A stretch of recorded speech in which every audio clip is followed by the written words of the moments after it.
Brought to you by American Pistachios. Snack like a champion.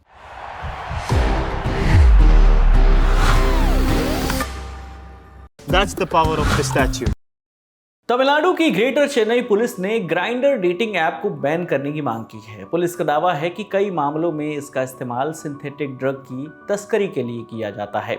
App के जरिए तस्करी के 20 से ज़्यादा मामले दर्ज किए गए हैं। पुलिस का कहना है कि तस्करी के लिए बातचीत का काम इस ऐप पर किया जाता है।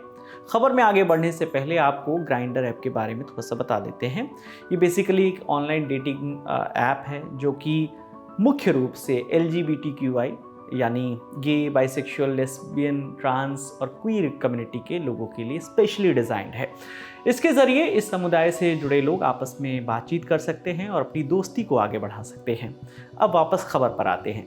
ग्रेटर चेन्नई पुलिस के इस बयान के बाद LGBT की जो कम्युनिटी है उनकी ओर से नाराज़गी जाहिर की गई। उनका कहना है कि पुलिस के इस दावे से हमारी कम्युनिटी पर और कलंक लगेगा, लोगों में और गलत धारणा बनेगी।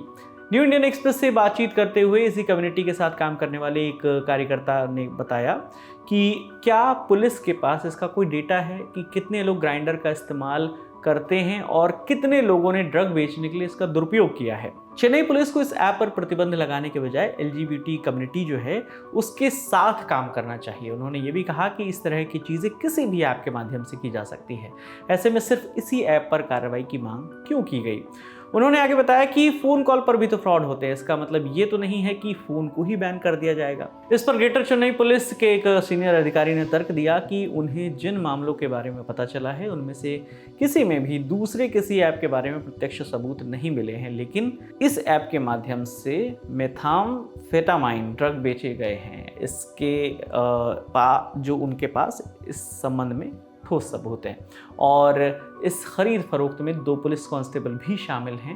वो आगे बताते हैं कि ड्रग बेचने वाले लोग ऐप पर अपने प्रोफाइल में एक खास सिंबल लगा कर रखते हैं।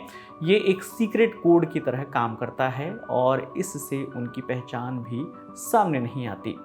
पुलिस ने तमिलनाडु DGP कार्यालय के जरिए कंप्यूटर इमरजेंसी रिस्पांस टीम यानी CERT को पत्र लिखकर इस ऐप को बैन करने की मांग की है। आपको बताते चलें कि CERT केंद्र सरकार की ministry of electronics and information technology के तहत काम करती है।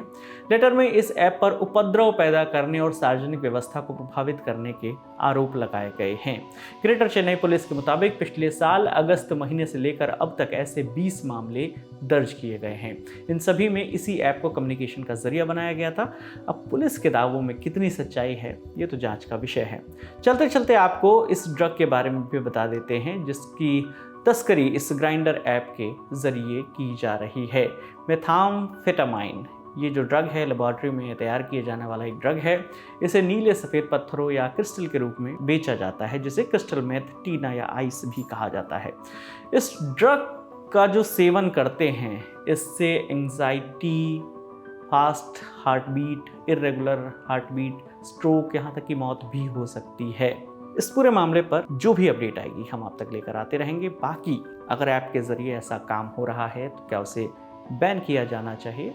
आप दर्शकों की जो भी राय है आप कमेंट सेक्शन में ज़रूर बताइएगा। आपके लिए इस वीडियो की स्क्रिप्टिंग की थी हमारे साथ इंटर्नशिप कर रहे हमारे साथी आशीष श्रीवास्तव ने। मेरा नाम विकास वर्मा है। देखते रहिए दी ललन टॉप। शुक्रिया।